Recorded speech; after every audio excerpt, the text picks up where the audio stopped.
He didn't just kick me.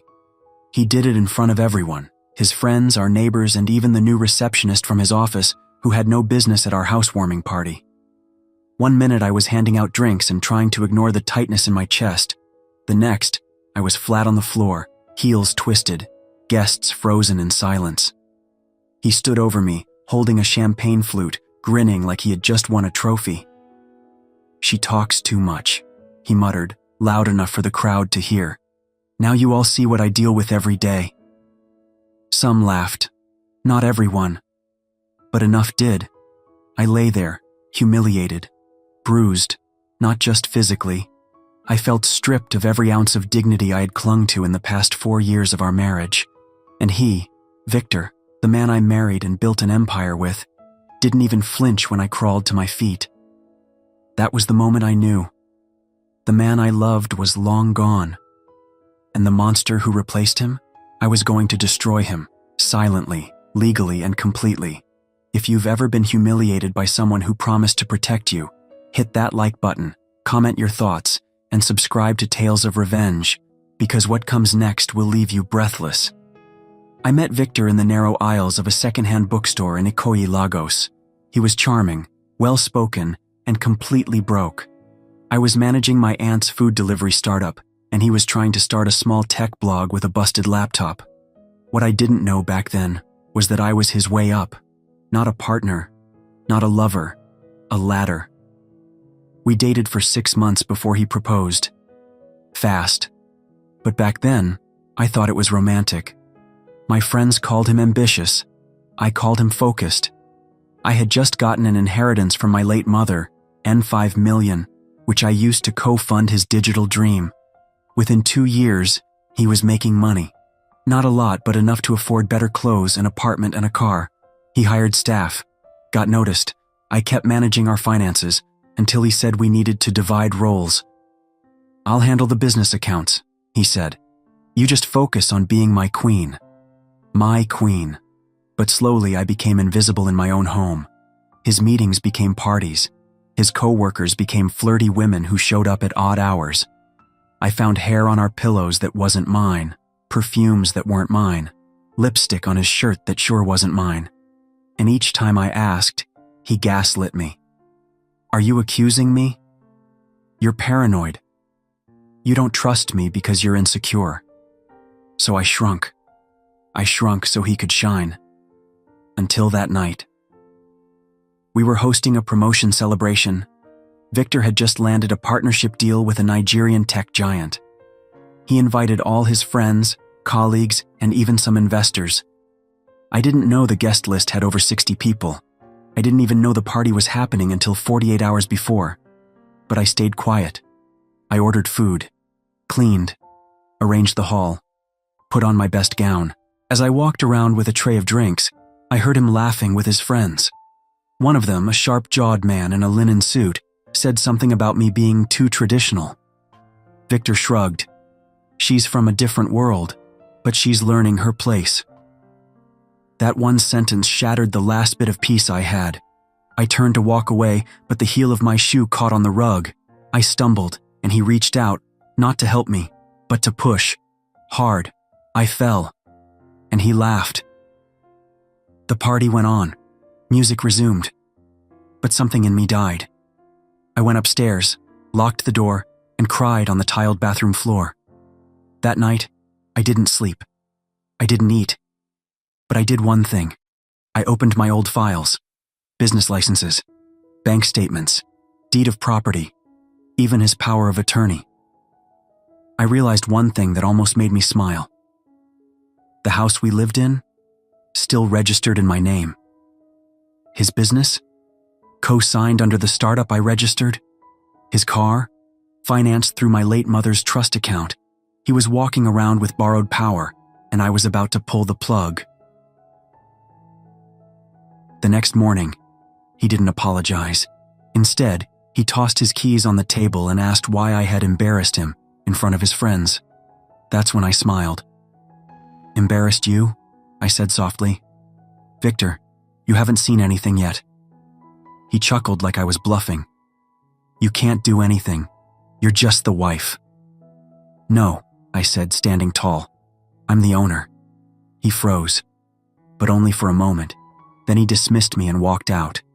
That's when I made the first call, to the bank, to freeze our joint accounts, to revoke his signatory rights on the business account. By noon, his card declined at a gas station. By 2 p.m., the electricity company sent a notice for unpaid bills, ones he was supposed to settle from the business account. By 5 p.m., he was calling me, but I didn't answer. Instead, I called the locksmith. By nightfall, the locks were changed, the house security code reset, the gate remotes reprogrammed. Victor had no clue. He came home at 11:42 p.m. Tipsy, annoyed, banging on the gate like a madman. "Open up, dummy, I live here." But I just stood by the curtain, lights off, smiling quietly. Because in the dark, something felt new. Something felt powerful. That night, I didn't just lock the door. I locked the chapter. And the war had only just begun. If you've ever been underestimated, stay tuned. Next chapter will break your heart before it gives you justice. Like, comment, and subscribe to this channel. The best is yet to come. Victor slept in his car that night, and I watched him through the upstairs window like a silent ghost in my own story. I didn't flinch. I didn't blink. I just stood there, arms folded, until his headlights died and his rage turned into confusion. He paced for almost an hour, banging on the gate, shouting into the intercom, cursing me like I was his enemy. But the real enemy was his own arrogance.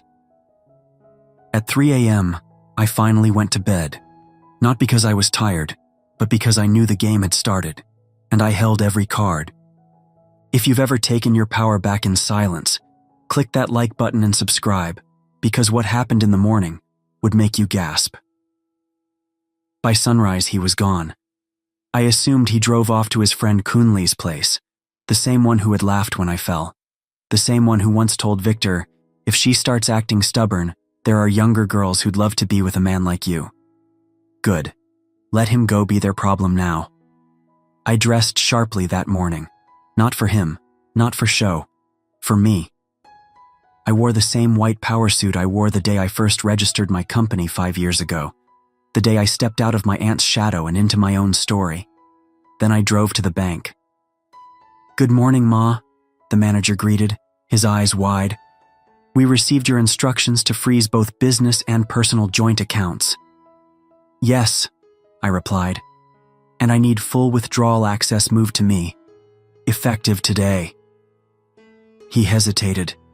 I handed him the document. My mother's trust authorization, the incorporation certificate, the will, the business startup contract. Every paper that proved I wasn't just the co-founder, I was the one who funded everything, and that included the account he'd been squandering on hotel rooms and club nights. The manager reviewed the documents for 10 minutes and said, "It's done.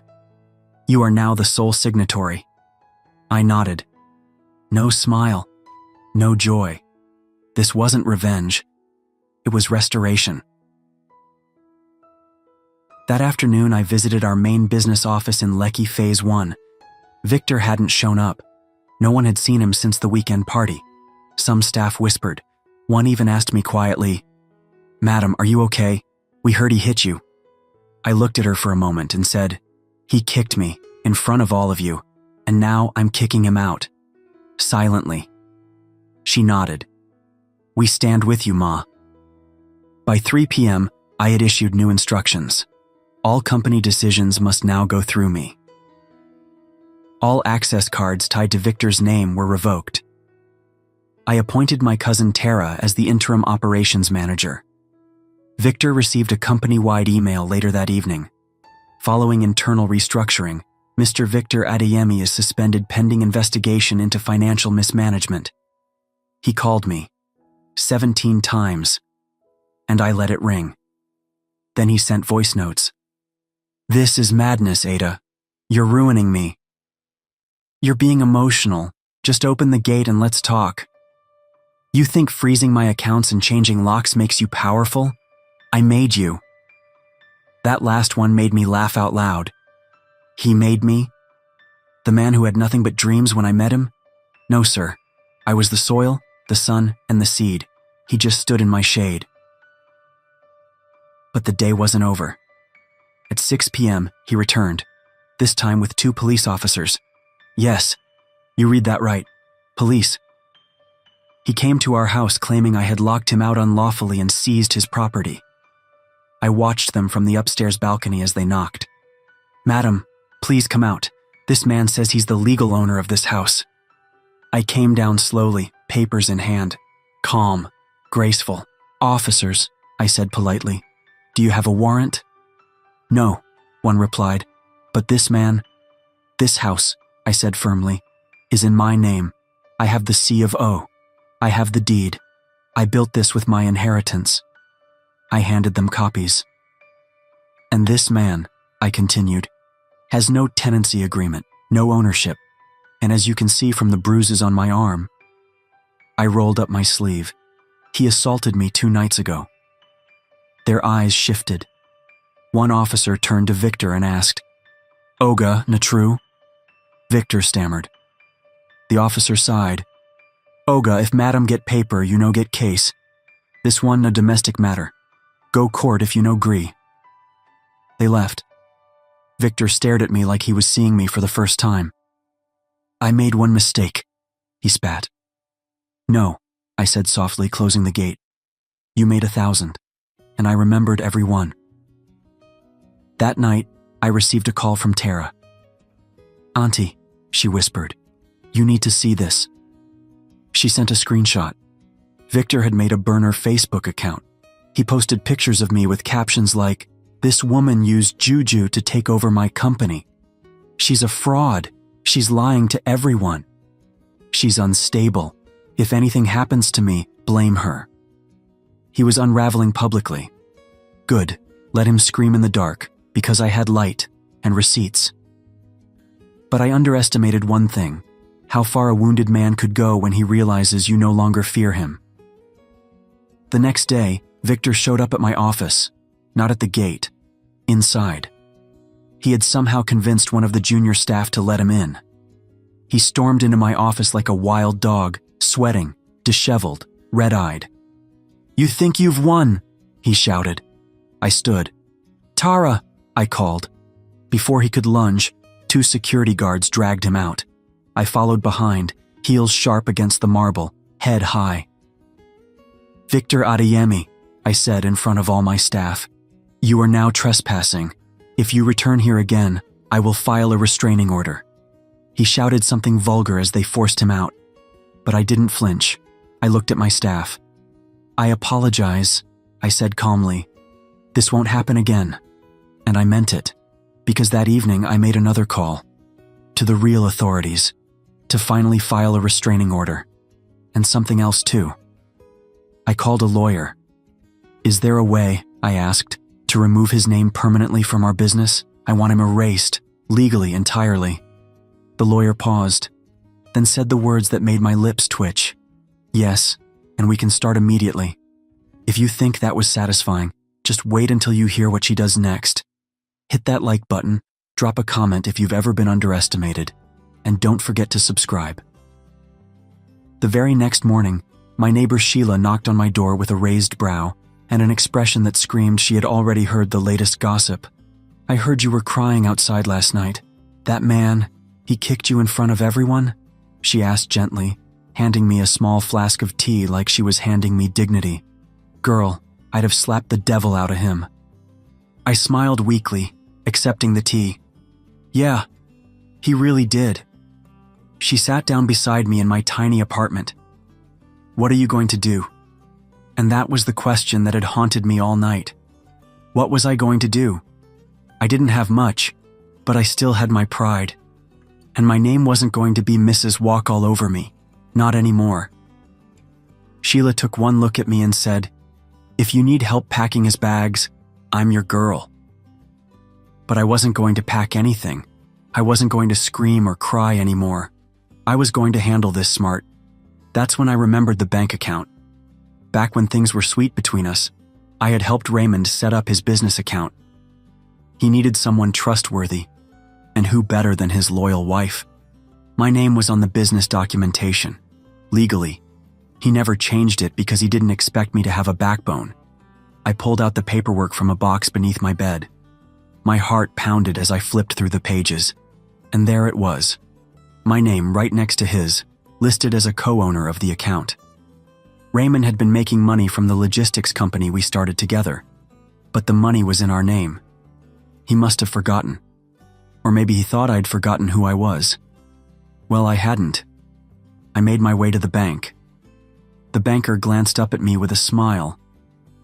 "How can we help you today?"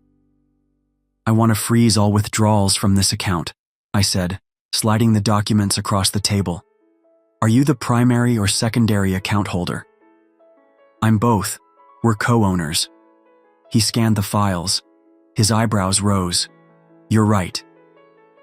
Within 30 minutes, I had frozen the account. Raymond wouldn't be buying his mistress another watch or paying for champagne brunches with our money again. It was petty. And it was perfect. Later that evening, I sat in my car parked across from the house we used to share. His friends were outside again, this time drinking and dancing. I recognized the loud music and even louder laughter. I watched as Raymond walked out with another woman on his arm. Someone new. Not even the same mistress from before. This man was moving through women like he moved through money, carelessly. I stared at him from behind the wheel, unseen, unbothered, cold. He was laughing like he had everything under control. But I was the one who had just cut the tap. The next day, the first explosion happened. I woke up to 12 missed calls from Raymond. The first voicemail was calm. "Babe, I think there's an issue with the bank account. Can you check?" The second was tense. "Hey, I don't know what you did, but I can't access anything. Fix it. Now." The third? "You're playing with fire, woman. You think you can embarrass me and touch my money?" I smirked. It was never his alone. I built that company. I ran those early logistics schedules. I dealt with vendors, angry clients, and even applied for the startup grant that got us going. But he thought he could erase me and still eat from my hand. I had only just started. Raymond showed up at my apartment around 3 p.m.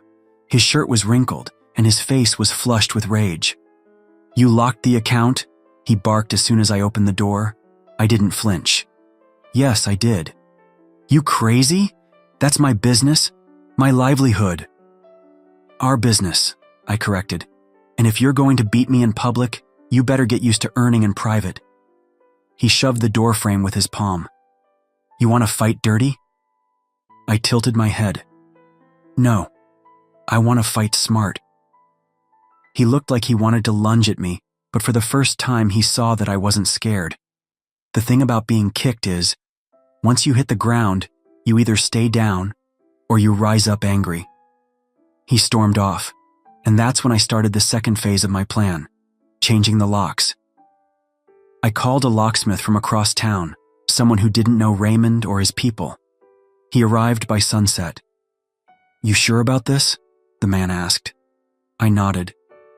"Change them all, and install one of those fingerprint locks too. I don't want a single key opening that house except mine."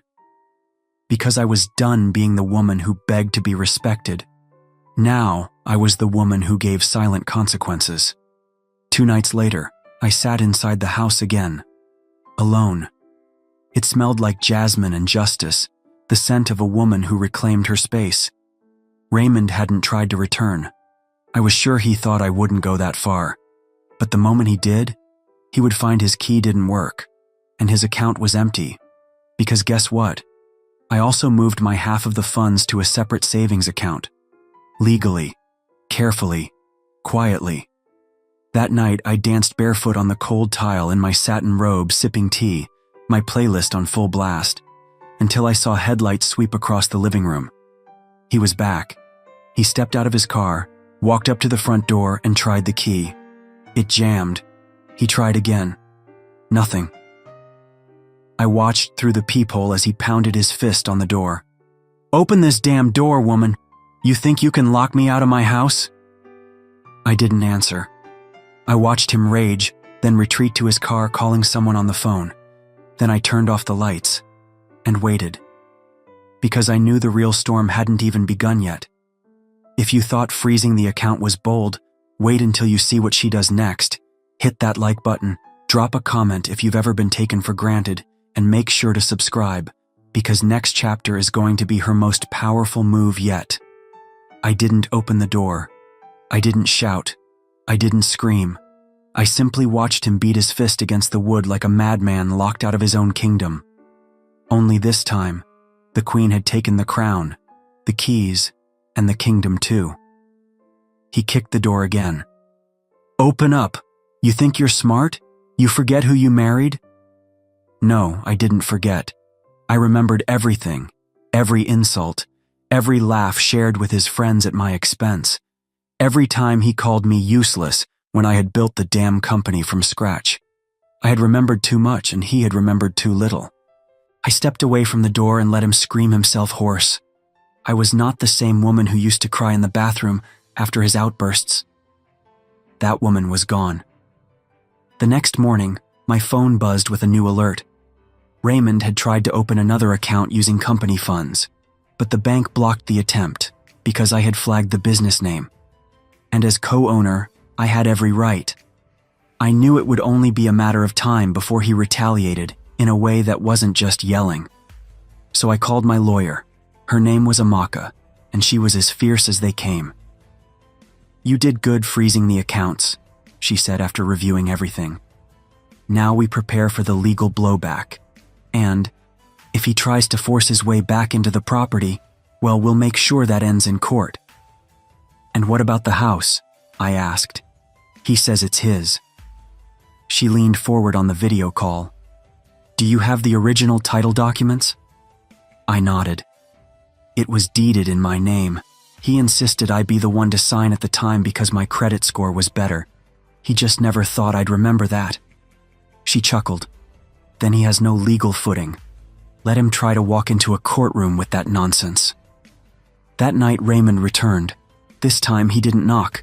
He stood outside the gate, pacing back and forth, yelling into the phone. I watched from upstairs, lights off, heart thudding, but calm. He had one hand on his waist, his phone pressed against his ear, his eyes scanning the windows like a predator. His voice pierced the silence. "Do you know what she did to me? Froze my money. Changed my locks. She thinks she's the boss now. This is my house, my street. I made her. No, Raymond, you used me. You humiliated me, and now I was making sure you never did it again." Suddenly I heard a bang at the gate. Then another. Then another. It wasn't just yelling this time. He was trying to break in. I picked up my phone and dialed 911. "Ma'am, do you feel in danger?" the dispatcher asked. "Yes," I replied. "My ex-husband is trying to break into my home." "Is he armed?"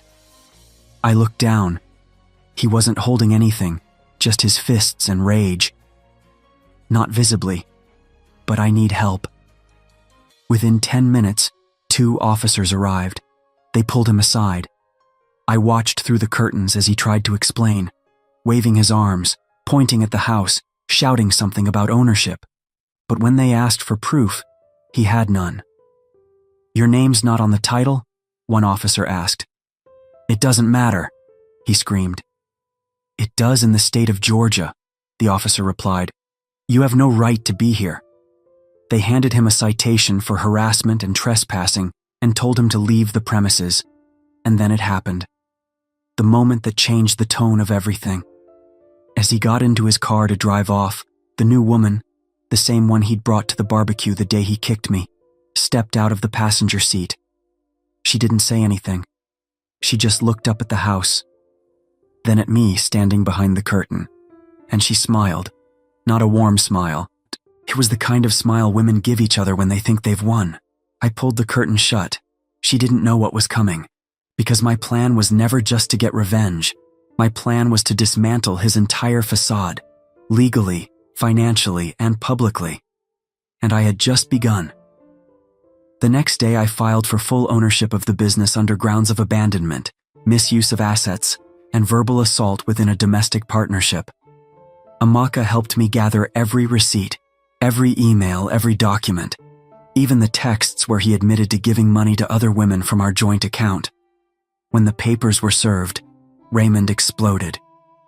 "How dare you take the business from me? I built it." "No," I said calmly. "I ran it while you entertained side chicks and beat your chest at beer parlors." He tried to fight it in court, but when the judge saw the numbers, the texts, the video from the night he got kicked out, and the title deed to the house, the courtroom fell silent, and the judge said the words that made Raymond sit down like someone had slapped him with reality. "Mr. Raymond, it appears the house, the business, and even the funds in dispute are all under your ex-wife's legal control. This court sees no evidence that you contributed in any documented way. Your request is denied." Raymond's jaw fell open. The new woman sitting behind him looked away. And me? I sat with my legs crossed and didn't even blink.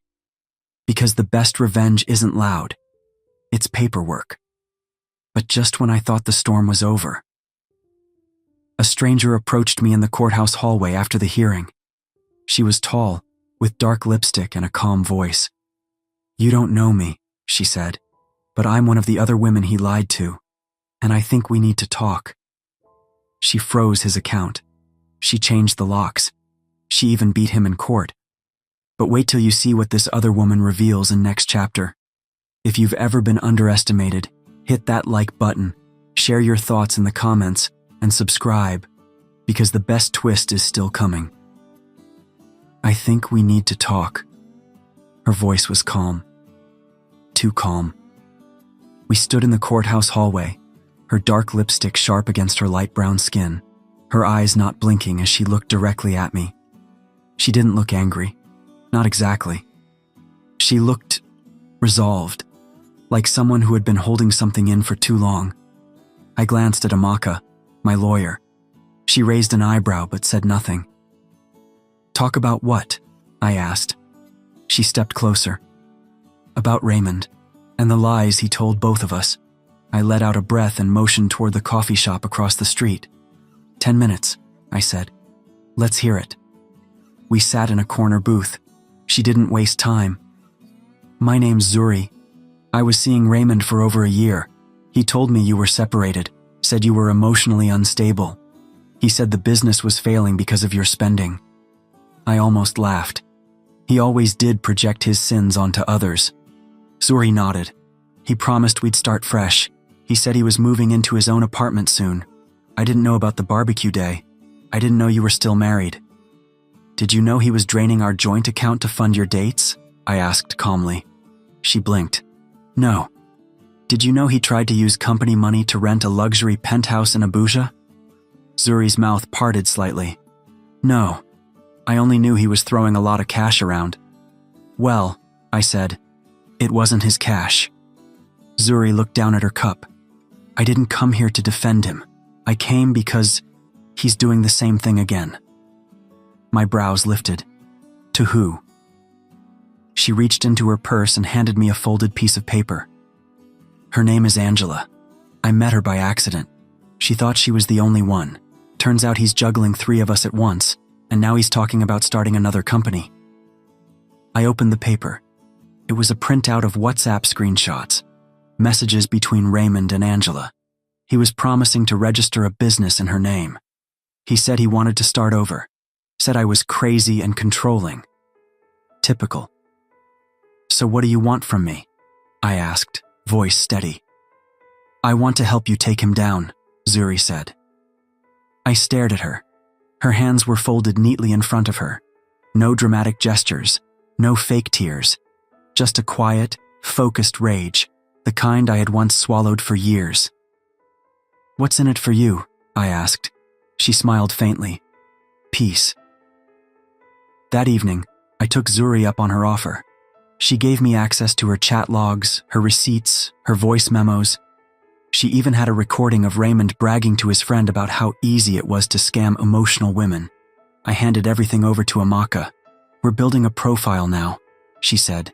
"This isn't just petty revenge anymore. This is a fraud pattern." I was finally seeing the bigger picture. Raymond didn't just betray me.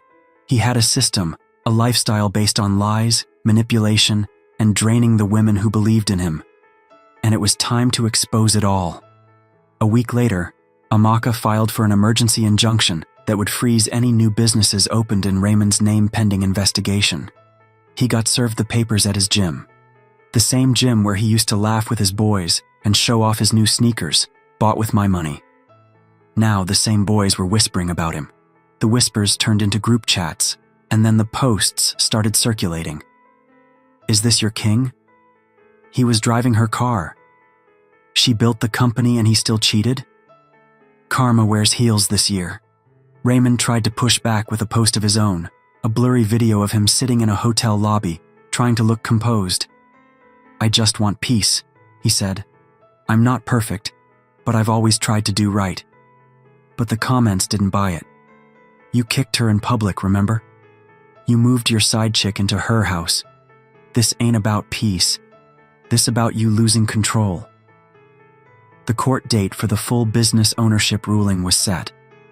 But while the legal battle loomed, I had one more thing to do. I reached out to Angela, the current woman. She didn't answer my first message, but 2 days later she replied, "Can we talk?" I met her in a busy restaurant. She looked tired, worn. "He told me you were dangerous," she said quietly. "He said you were trying to ruin him out of jealousy." "I'm not trying," I said. "I already have." Angela blinked. He said the business was in his name.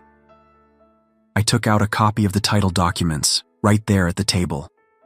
I own it, I built it, and he never expected me to fight back. She nodded slowly. He told me we'd move to South Africa, said we'd start a skincare brand. I gave her a tired smile. Did he ask for an investment yet? Her eyes filled with tears. Just last week. I slid her a card. My lawyer's name is on there. If you need protection, she'll help you. Don't let him turn you into another Zuri. Or me. She wiped her eyes and whispered, "Thank you." That night, I sat alone on my porch. The house was quiet. No yelling, no footsteps stomping through the hallway. Just me and my breath and the soft, healing silence of peace. But as I got up to go inside, my phone vibrated again. A message from a blocked number. "You think you've won, but you haven't seen the last of me." I stared at the screen, and then I smiled. Because Raymond still didn't understand one thing. This wasn't about winning. It was about taking back everything he thought I couldn't live without. And now he was the one standing outside the gates, watching it all slip away. I didn't know what was louder, Daniel banging on the gate like a madman, or my own heartbeat as I watched him from the upstairs window. He was drenched in sweat, hair disheveled, wrinkled clothes that screamed he hadn't slept. His gold chain no longer glistened with pride, just desperation. He had finally realized it. He had nothing left. And me? I was sipping tea in the bedroom I once begged him not to lock me out of. "Open this gate, you hear me? Open it!" he roared. But the new security man, Emeka, just stood firm. I'd hired him the same morning the locks were changed. Tall, trained, paid on time, loyal to me, not Daniel. I turned away from the window, heart pounding but steady. This was only the beginning. I had frozen his bank accounts, emptied his wardrobe from the main house, removed his name from the club membership, and changed all access codes. Daniel wasn't just locked out of the house, he was locked out of the life he used to mock me from.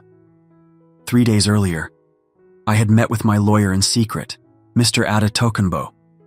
Calm older man dressed always in navy suits. He had handled my parents' estate before they passed, and he was now handling my escape. "You understand this is war, right?" he asked as he slid documents across the desk. I nodded slowly, lips trembling. He slapped me, humiliated me in public, locked me outside like a dog, took my money and gave it to his girlfriend. If this isn't war, I don't know what is. He didn't smile. He just handed me the power of attorney forms and a property reclaim affidavit. You own everything. The house is under your maiden name, not his. The joint account can be frozen with a statement of financial abuse. And his company account, well, he registered it using your capital. It's technically yours. I swallowed hard. I don't want revenge. I just want him to feel what I felt. But that was only partly true, because deep down, I wanted him to break. I hired movers that night. Daniel was at one of his boys' hangouts, likely bragging about how he finally tamed me. He had no idea that while he sipped beer and laughed, his tailored suits were being tossed into trash bags. By morning, the house had been reset. New locks, new codes, new staff. Everything the mistress had ever touched, burned in a private backyard fire. The bedroom sheets, the wine glasses, the old pillow she slept on when I was away, all turned to ash. Daniel showed up the next day laughing, until he wasn't. "Why are you being stupid, Ifeoma?" He shouted at the gate, voice cracking from the sun and rage. "Come outside, let's settle this like adults." "I am an adult," I said from the balcony, arms folded. "You're the child who thought I wouldn't find my backbone." He scoffed. "You think this will last? I'll go to the police. I'll go to the press." "Go ahead," I said. "Just know, before you do, I've already filed a restraining order. And your side chick's car? That Benz you registered under my company? It's gone." He froze. You're bluffing." I tossed a document down to him. It landed at his feet with the kind of slap that echoed louder than any insult. He picked it up and turned pale. It was a court order. His access revoked, his shares frozen, his name erased. His friends, 2 of them standing across the street, laughing quietly, began to back away. He was no longer their king. He was now a homeless man in designer shoes. That night, I finally cried. Not from sadness, but from freedom. I lay in my bed, staring at the ceiling, imagining the cold floor Daniel would sleep on that night. I imagined the mistress texting him and getting no reply because his phone line had been disconnected too. I didn't just take back my dignity. I reclaimed my life. But just as I started to drift into a rare, peaceful sleep, my phone lit up with a name I never expected. The mistress. The message? "You think you've won. Wait till you find out what he told me about you." If you thought that was powerful, just wait. Because what next? It's a whole new level of disrespect. Hit like, comment with, "Reclaim your crown," and subscribe. Because the next move will leave you speechless. My thumb hovered over the message. "You think you've won? Wait till you find out what he told me about you." The words clawed at my chest like a knife, not because I was scared, but because I had spent the last few weeks feeling like I had finally closed the chapter. Yet here she was, the woman who wore my perfume, drank from my wine glass and laughed in the arms of my husband, threatening to rip open wounds that were only just beginning to scar. I didn't reply. Instead, I took a long breath and walked downstairs, where Emika, my new gatekeeper, stood alert as ever. "Did Daniel come back?" I asked. "No, madam, but someone parked across the road in a red car about 30 minutes ago." Woman. She didn't come to the gate, just sat there watching. I knew it was her. Sandra, the mistress, the woman Daniel once claimed was just a friend from work. The next morning, the doorbell rang. Not the gate, the front door, which was strange because no one had that access anymore. When I opened it, I wasn't prepared for what I saw. Standing there, perfectly dressed in a white power suit, was Sandra, bold red lipstick, heels too high for daylight, and in her hand, an envelope. "I'm not here to fight," she said before I could speak. "I just think you deserve to know the truth." I didn't respond. I studied her face, expecting arrogance, but what I saw in her eyes wasn't pride. It was pity. "May I?" she asked, gesturing inside. "No." She handed me the envelope. "Then at least read this. You'll know why I'm here once you do." Then she turned and walked away. Just like that. I sat on the staircase with the envelope in my lap. My hands trembled as I opened it. Inside were photographs, Daniel and me, from our wedding, from the birth of our first son, from a vacation I barely remembered. Then letters, love letters, all of them written by me. Some as old as 10 years, some more recent. They weren't originals, they were photocopies, with handwriting analysis documents stapled to each one. Then the note. He told me you were mentally unstable, that you had a history of forgery and obsessive behavior, that you faked all your pregnancies to trap him. He said you wrote these letters to yourself and claimed they were his. He said you made up your childhood abuse story to gain sympathy. I believed him, until he told me the same story about another woman, and another. I'm not your enemy, but I couldn't stay silent. Sandra. I dropped the envelope. I couldn't breathe. My entire world began spinning. That man hadn't just abused me. He reconstructed me. He told people I was crazy. He planted stories to destroy me even after he was gone. I had spent nights crying about what he did to me physically. But now I realized the real damage was psychological warfare. By evening, I had regained my calm. I wasn't a fool. Sandra wasn't here just for closure. She knew I had power now, and she was scared of what I could expose next. But still, I needed answers, so I messaged her. Meet me tomorrow, same spot, but this time you talk. Everything. And she did. We met at a quiet rooftop lounge. She looked tired. Human. He told me you beat him, she said. Said he stayed with you out of pity. I laughed bitterly. He used to hide my phone so I couldn't call my family.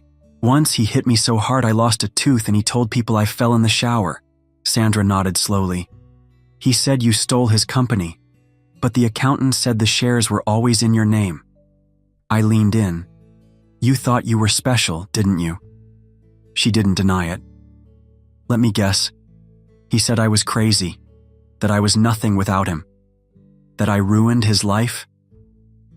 Tears welled in her eyes. He told me I was the reason he found peace, she whispered. He said I was the one who healed him. I leaned back, smiling coldly. He's a poet of pain, but his verses are always lies. After our conversation, I left with one conclusion. Daniel had never loved anyone. Not me, not her, not himself. He was a narcissist, a destroyer, and we were both his victims. But I wasn't going to just survive. I was going to finish this story with my name on the front page. Back home, I called my lawyer again. Adeto Kunbo, I want everything.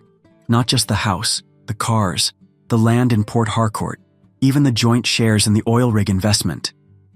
He chuckled. I see the lioness is fully awake. I smiled. Let's make sure he never lies to another woman again. I'm not just kicking him out. I'm erasing his shadow. The next morning, a court date was scheduled, and this time, he had to show up in person. No more dodging papers, no more texting from unknown numbers. The courtroom would be the arena, and I had a front row seat to his downfall. All rise.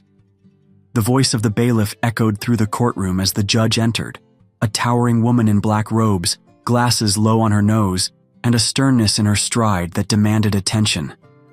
I stood slowly, my palms dry, my heart still, but not with fear, with power. I had waited months for this moment. And Daniel. He walked in like he owned the place, a navy blue suit, a crooked grin. As if this courtroom was a stage and he was still the main actor. But this wasn't his show anymore. He didn't even glance at me as he sat with his attorney. Instead, he whispered something to the woman beside him, Sandra. Yes, she was here, but not on his side this time. The judge called my name first. I rose, walked forward, and spoke with the kind of fire that comes only from walking through hell and still being able to stand. Your Honor, I'm not here out of bitterness.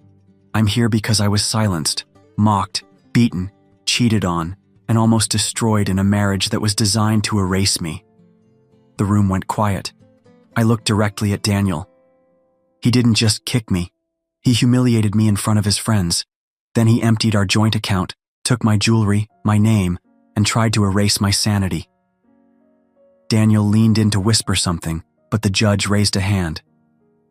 "Mr. Daniel, you will have your turn. For now, let her speak." I continued, but what he didn't know was that while he was out building castles on lies, I was keeping records, and I came prepared. I handed the clerk a USB drive and a folder of documents. "Your Honor, these contain everything. Proof of my ownership in our business, bank statements, text messages, voice recordings, and evidence that he forged my signature on multiple property transfer forms." The judge skimmed the folder. Sandra looked away. Daniel shifted uncomfortably. Then it was his turn. He stood, cleared his throat, and went into a rehearsed speech about how I was emotionally manipulative, how I abandoned him, and how he deserved his share of the assets because he built the empire with me. I didn't flinch, because the moment his lawyer said, "My client requests 50% of the real estate holdings," the judge's brows rose. She turned to me. "You mentioned property holdings. Is there a record of who owns what?" "Yes, ma'am," I said, pulling out the final card I had held for this very moment. I handed over the last document, a notarized deed. It read, "All properties, shares, and investment assets under the Daniel and my name family trust shall revert fully to my name in the event of divorce due to abuse, infidelity, or neglect, under the marital contract signed and filed on March 10th, 2012. Daniel blinked. "That's fake." The judge examined it. Her assistant checked the file system. It was real and legally binding. You could hear a pin drop. The judge looked up. "So you signed this contract, Mr. Daniel?" I didn't read it," he stuttered. "That's not the court's fault," she snapped. She adjusted her glasses. "This court hereby declares all real estate properties, business holdings, and joint assets legally belonging to my name, based on the evidence in the standing marital trust." Then she looked at Daniel. "You are hereby ordered to vacate all premises, surrender all keys, and have no access to her bank accounts, properties, or business operations effective immediately." Daniel stood up. "This is a setup." The judge slammed the gavel. "Sit down or be escorted out." He didn't sit. He stood frozen, because everything he had left was gone. The business, mine. The house, mine. The accounts, closed to him. The car he drove to court, leased under my company's name, already locked. He turned to Sandra, but she stood too, picked up her purse, and walked away without a word. Outside the courtroom, the reporters were waiting, not because we were famous, but because Sandra had tipped off the press.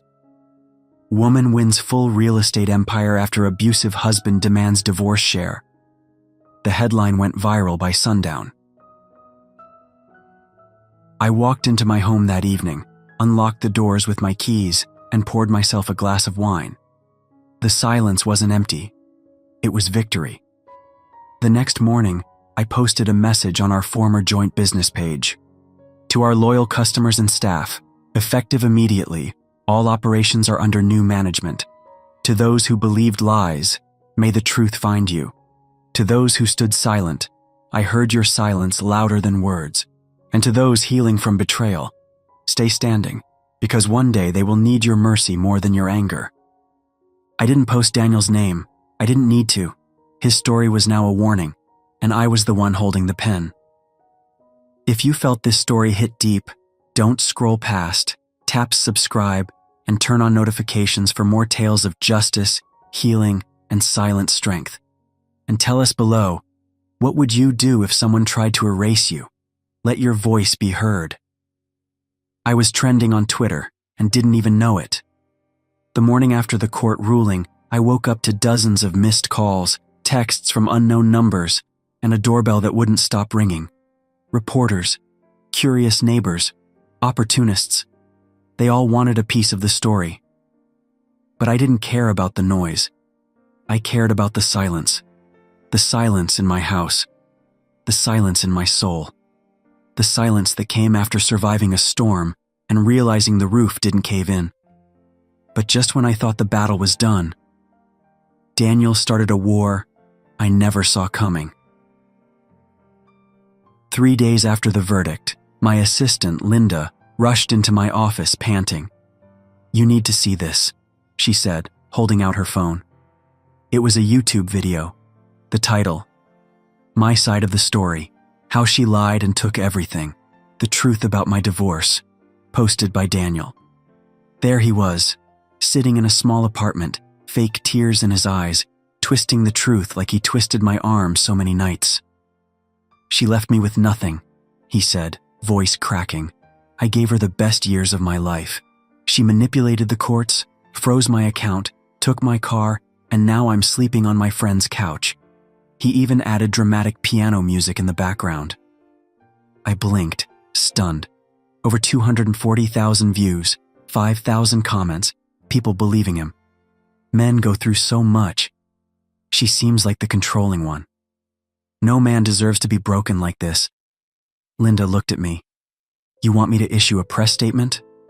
I shook my head. "No. I want him to keep digging." But the lies didn't stop there. Daniel began selling fake stories to blogs, claiming I abused him emotionally, claiming I cheated with our former accountant, even hinting that I used voodoo to win the case. I stayed silent. I knew silence was my sharpest blade. But Sandra? She didn't stay silent. One rainy afternoon, she showed up at my gate. I was tempted not to let her in, but something in her eyes made me open that door. She looked thinner, drained, wearing no makeup, a hoodie over her head. "I need to talk," she said. We sat in the living room.